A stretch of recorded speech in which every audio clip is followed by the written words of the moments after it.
High সবাইকে, আশা করি সবাই ভালো আছেন। রান্নাঘরে কাজ করতে গিয়ে আমাদের সাথে কত রকম ঘটনা ঘটে। আমার সাথে যেমনটা ঘটেছে মশলা বাদাম বানাতে গিয়ে। তবে মশলা বাদামটা খেতে দারুণ হয়েছিল। বিকেলে হালকা স্ন্যাক্সে বানাতে পারেন, বাচ্চা থেকে বড় সবার ভালো লাগবে। চায়ের সাথে সার্ভ করুন বা এমনি স্ন্যাক্স হিসেবে খেতে দারুণ হয়। এটাকে বানিয়ে কিন্তু প্রায় 2 সপ্তাহ মতো এয়ারটাইট কন্টেনারে করে রেখেও দিতে পারবেন। এখানে প্রায় বাড়িতে থাকা একটা বাটির 1 বাটি বাদাম নিয়েছি। কিচেন টাওয়েল বা একটা পরিষ্কার সুতির কাপড় দিয়ে ভালো মতো বাদামগুলোকে মুছে পরিষ্কার করে নেব, যেহেতু এখানে বাদামগুলো ধুচ্ছি না আমি। তারপরে যে বাদামগুলো মনে হচ্ছে একটু খারাপ সেগুলোকে বাদ দিয়ে দেবো। খারাপ বাদামগুলো মুখে পড়লে খুব বাজে লাগে। একটা মশলা তৈরি করব। পাত্রের মধ্যে লাল লঙ্কার গুঁড়ো, গোলমরিচ গুঁড়ো, চাট মশলা, আমচুর পাউডার আর দিচ্ছি এখানে বিট নুন। সব কিছুকে ভালো মতো মেশালেই এই মশলা বাদামের মশলা রেডি। যে বাটিতে বাদাম মেপেছিলাম সেই বাটিতেই বাদামের অর্ধেক নিচ্ছি বেসন।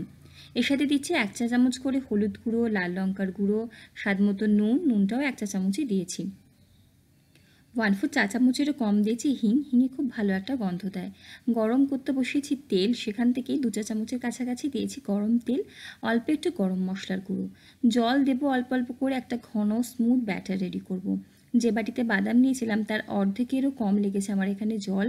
অর্ধেক বাটি নিয়েছিলাম তারও কম কিন্তু এখানে জলের ব্যবহার করেছি। ব্যাটারটাকে ভালো মতো ফেটিয়ে একদম এরকম মসৃণ করে নেব। এরকমই ঘন করব, না হলে বাদামে কিন্তু কোট হবে না ব্যাটারটা। এরকম ঘন ব্যাটারে এবারে বাদামগুলোকে আমরা দিয়ে দেবো। ভালো মতো ব্যাটারটার সাথে বাদামগুলোকে কোট করে নেবো, কিছুই না, জাস্ট বাদামটাকে ব্যাটার দিয়ে মিশিয়ে নেব। ব্যাস, এবারে কিন্তু ভাজার জন্য রেডি। বেশ খানিকটা সাদা তেল গরম করতে দিয়েছি, আপনারা সর্ষের তেলেও ভাজতে পারেন।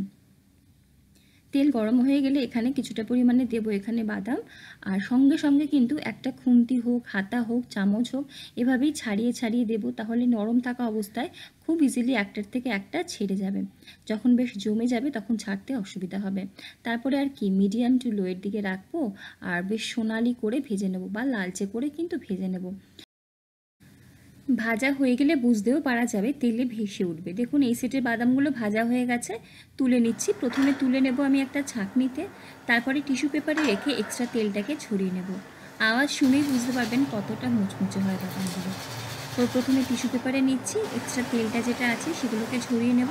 তারপরে সঙ্গে সঙ্গে কিন্তু অন্য একটা বাটিতে আমি ট্রান্সফার করে নিচ্ছি।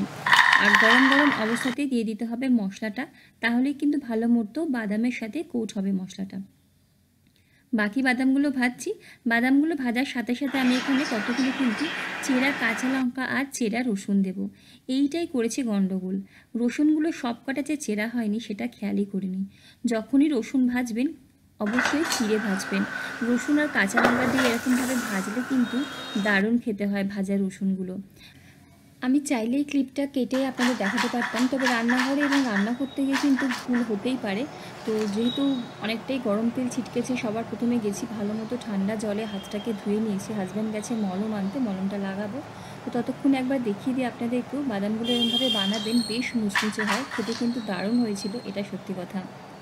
ভিডিওগুলো কেমন লাগছে জানাবেন। ভিডিও ভালো লাগলে লাইক, কমেন্ট, শেয়ার, সাবস্ক্রাইব করে পাশে থাকবেন। দেখা হবে পরের ভিডিওতে অন্য কোনো রেসিপি নিয়ে। সবাই ভালো থাকুন, সুস্থ থাকুন, হাসি খুশি থাকুন। ধন্যবাদ।